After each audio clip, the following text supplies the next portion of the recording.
So you've perceived that you're having communication difficulties. You are in crowds or around friends or other people, and you're asking for clarification or repetition. You go to have your hearing checked, it's completely within normal limits. Now what?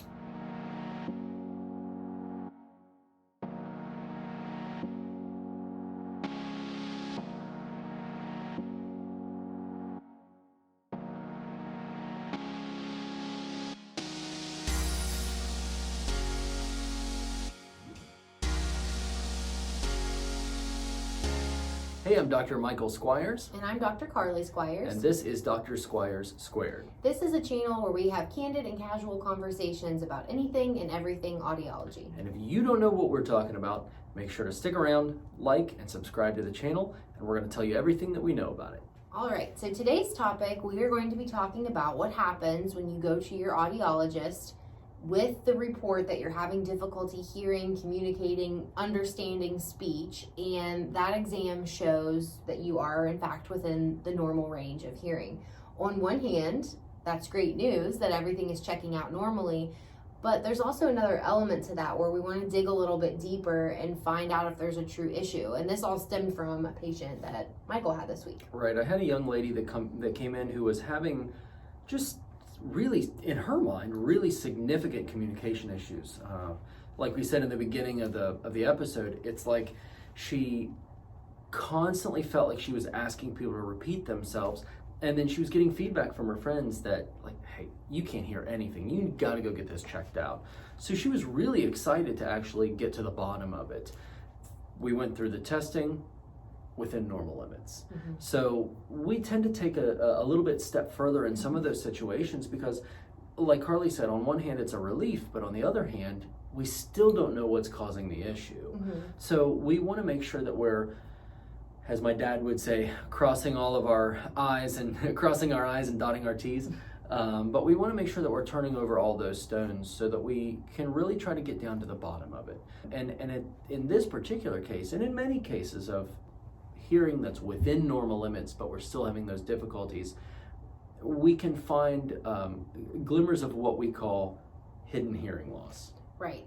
One thing I like to do in that situation, if everything looks normal on the audiogram itself, meaning that in that traditional hearing test, you're hearing all those little beeps in the range in which you should, I like to do otoacoustic emissions, sure, OAEs, because that shows outer hair cell health in the inner ear and can a lot of times detect if there's any minor damage there that's not quite showing up yet on the audiogram.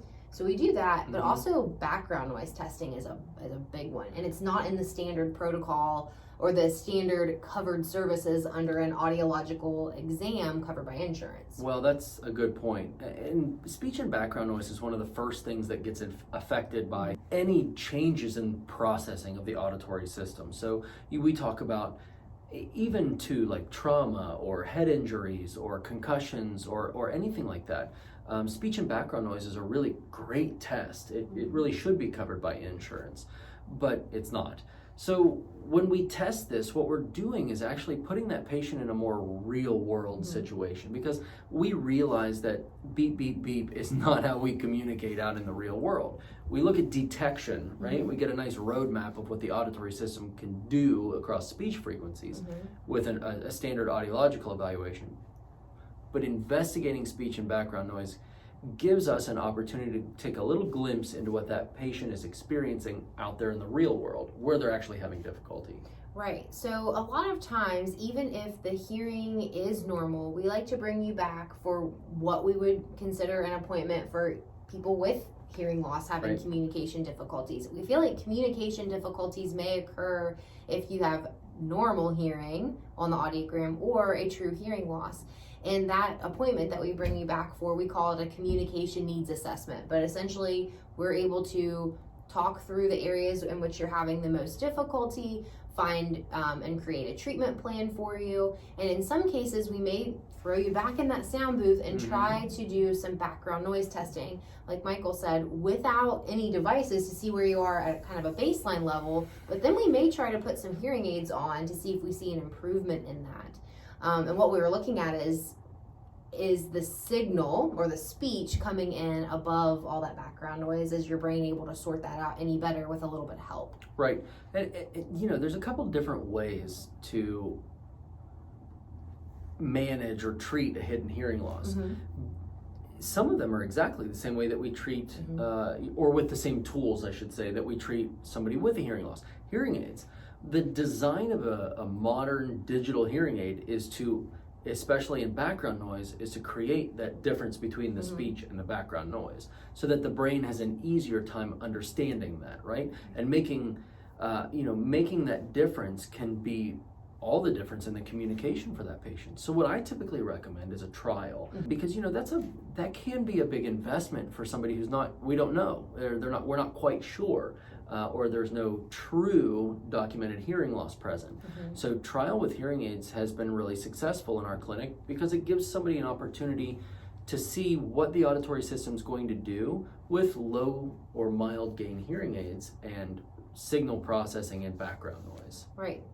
The other route that we may look at is some auditory processing testing, is just to see how your brain is processing speech or different types of sound in some different situations other than just detection.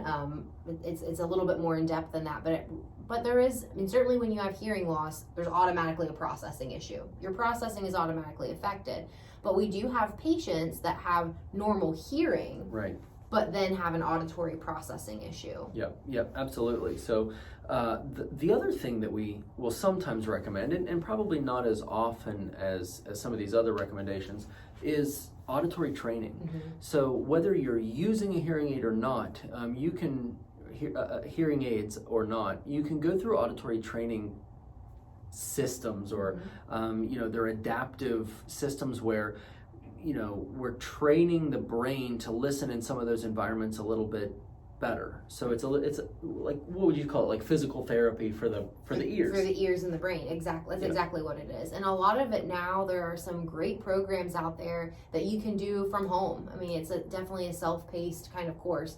There are audiology offices that offer that sort of training in the office in person as well.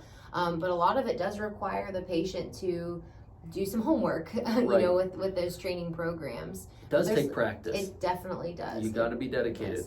Yep. Yeah, but there's definitely a strength training for your ears and your brain that can help you in those difficult situations not feeling like you're struggling as much. It would be the goal. Right, exactly. So to wrap everything up, if you are somebody who is struggling in some of those communication situations, background noise, groups of people, before and after church, restaurants, some of those more complex environments, you feel like everything's breaking down, there are things that you can do to make that easier. And maybe it is and maybe it's not. The use of some type of a tool like a hearing aid, or an FM system or something like that. But there is a way to manage that. So it just takes a little bit of time, it takes a little bit of effort, but finding a provider that you feel comfortable working with, who can guide you through that process is probably number one key in my mind. Right. Starting out at an audiologist to get that baseline hearing test is important. So that's absolutely, even if it shows everything is normal, that's a good thing. That gives us a starting point to know where to go, and then we can recommend resources from there, whether it be tools that we wear on our ears or that auditory training that we may recommend. Yep. So if you like what you heard or what you saw, make sure to leave us a comment. Shoot us an email at info@hearwv.com. Give us a call at the office, 304-428-2403. We hope that you like and subscribe to our channel. And until next time, thanks. See you later.